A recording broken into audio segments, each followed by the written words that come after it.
بسم اللہ الرحمن الرحیم۔ تمام نعمتیں اور آسائشیں ہونے کے باوجود حضرت آدم علیہ السلام نے جب جنت میں تنہائی اور اجنبیت محسوس کی تو اللہ پاک نے حضرت اماں حوا کو پیدا فرما دیا۔ محمد بن اسحاق حضرت ابن عباس سے روایت کرتے ہیں کہ حضرت آدم علیہ السلام سو رہے تھے کہ اللہ پاک نے ان کی چھوٹی پسلی سے حضرت حوا سلام اللہ علیہا کو پیدا فرما دیا۔ جب حضرت آدم علیہ السلام نے نیند سے جاگے تو دیکھا کہ ان کے پاس ایک ایسی مخلوق لیٹی ہے جو ان سے کچھ زیادہ مختلف نہیں ہے۔ تفسیر ساوی صفحہ نمبر 5 اور شرح الرزاقی جلد نمبر 1 صفحہ نمبر 101 پہ لکھا ہے کہ جب حضرت آدم علیہ السلام نے اپنے ہی جیسی خوبصورت مخلوق کو اپنے پاس لیٹے دیکھا تو ان کی طرف دست مبارک بڑھانے کا ارادہ فرمایا تو فرشتوں نے عرض کی ٹھہر جائیں، پہلے ان کا مہر ادا کریں۔ آپ علیہ السلام نے فرمایا ان کا مہر کیا ہے؟ فرشتوں نے عرض کی ان کا مہر یہ ہے کہ آپ ہمارے سردار محمد مصطفیٰ صلی اللہ علیہ وآلہ وسلم پر 10 مرتبہ درود پاک پڑھیں۔ چنانچہ آپ علیہ السلام نے درود شریف پڑھا اور فرشتوں کی گواہی سے آپ علیہ السلام کا حضرت بی بی حوا سلام اللہ علیہا سے نکاح ہو گیا۔ روایت میں ہے کہ حضرت آدم اور حوا 60 سال تک جنت میں رہے، لیکن ان کو حق زوجیت ادا کرنے کا حکم نہ تھا اور نہ ہی بچے پیدا کرنے کا۔ حضرت آدم علیہ السلام اور حضرت حوا بڑے آرام و سکون سے جنت میں رہنے لگے۔ اس عرصے میں دونوں پر جنت کے کسی بھی حصے میں جانے پر پابندی نہ تھی سوائے شجر ممنوعہ کے۔ شیطان اب ان دونوں کا کھلا دشمن تھا اور اپنی سزا کا بدلہ لینے کے لیے بے قرار بھی۔ اس کی شدید خواہش تھی کہ یہ اللہ کے حکم کی خلاف ورزی کریں۔ پھر شیطان نے ان دونوں کے دلوں میں وسوسہ ڈالا تاکہ ان کی شرمگاہیں جو ایک دوسرے سے پوشیدہ تھی بے پردہ ہو جائیں۔ حضرت آدم علیہ السلام اور حضرت حوا کے لباسوں کے متعلق یہاں پر 2 طرح کی روایات ہیں۔ ایک روایت تو یہ ملتی ہے کہ جنت میں ان دونوں کا لباس بھی جنتی تھا جس میں ان دونوں کے سروں پر تاج بھی تھا،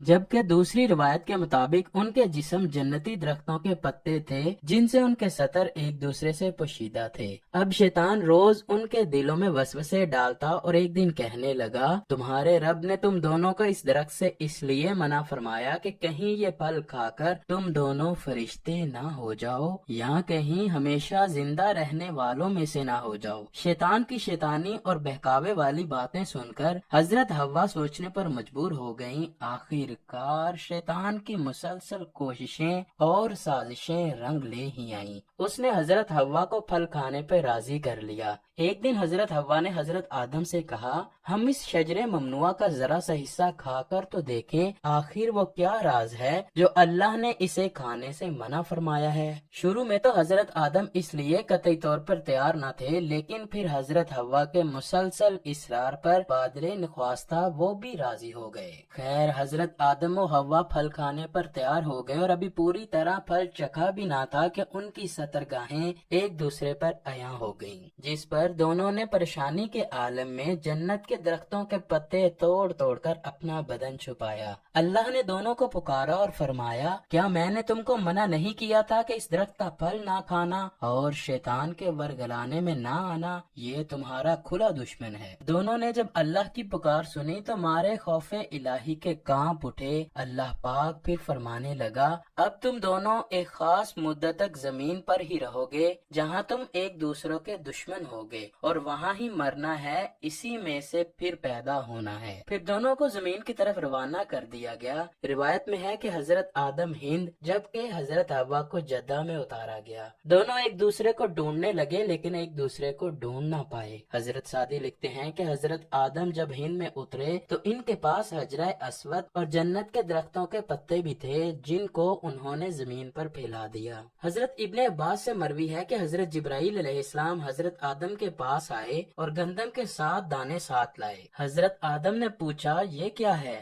عرض کیا یہ اس درخت کا پھل ہے جس سے آپ کو روکا گیا تھا لیکن آپ نے تناول کر لیا تھا۔ فرمایا تو اب میں اس کا کیا کروں؟ عرض کیا ان کو زمین میں بو دیجیے۔ حضرت آدم ایک طویل عرصے تک اللہ کی بارگاہ میں روتے رہے۔ ایک دن اللہ پاک حضرت آدم کی گریہزاری پر رحم آیا تو اللہ پاک نے حضرت جبرائیل کو بھیجا کہ آدم کو معافی کی خوشخبری سنا دو۔ حضرت آدم خوشی سے سرشار بارگاہ خدا بندی میں سجدہ شکر بجا لائے، پھر پھر حضرت جبرائیل انہیں لے کر مکہ آئے، جہاں حضرت آدم نے کعبہ شریف کی بنیاد رکھی اور حجر اسود کو کعبہ کی دیوار پر نصب فرمایا، پھر اس کے گرد طواف کیا۔ طواف سے فارغ ہو کر حضرت جبرائیل انہیں جبل عرفات پر لے گئے، جہاں حضرت حوا تشریف فرما تھیں۔ لیکن طویل عرصے کی جدائی اور حالات نے بہت سے جسمانی تغیرات پیدا کر دیے تھے، چنانچہ دونوں ایک دوسرے کو پہچان نہ پائے، جس پر حضرت جبرائیل علیہ السلام نے دونوں کا تعارف کروایا۔ ناظرین، یہی وہ وقت تھا جب پہلی دفعہ آپ کو حیض بھی آیا اور اللہ پاک کے حکم سے پھر حضرت آدم اور حضرت حوا کو کثیر اولاد ہوئی۔ حضرت اماں حوا کے حمل سے جڑواں بچے پیدا ہوتے تھے، جن میں ایک لڑکا اور ایک لڑکی ہوتی تھی، جبکہ جب آپ دوسری دفعہ امید سے ہوتی تو پھر ایک لڑکا لڑکی پیدا ہوتے، اور اس طرح پہلے حمل سے پیدا ہونے والے بیٹے کی شادی دوسرے حمل سے پیدا ہونے والی بیٹی سے کر دی جاتی، یعنی ایک حمل سے پیدا ہونے والے بچے سگے بہن بھائی قرار پائے۔ ناظرین، جہاں آپ کو یہ بات بتاتے چلیں کہ اللہ تعالیٰ نے حضرت حوا کو خود ہی حضرت آدم کی زوجیت کے لیے پیدا فرمایا تھا، اس لیے نکاح پڑھانے کی ضرورت نہیں تھی، بلکہ اللہ پاک نے فرشتوں کی گواہی میں حضرت حوا کو حضرت آدم کی زوجہ بنا دیا تھا۔ قرآن پاک میں اللہ پاک نے حضرت حوا کے لیے زوجہ آدم کا لفظ ہی استعمال کیا ہے۔ ناظرین، فرشتے حضرت آدم کی پیدائش سے آزمائے گئے، جبکہ انسان کو بھی اللہ پاک آزمائش میں مبتلا کرتا ہے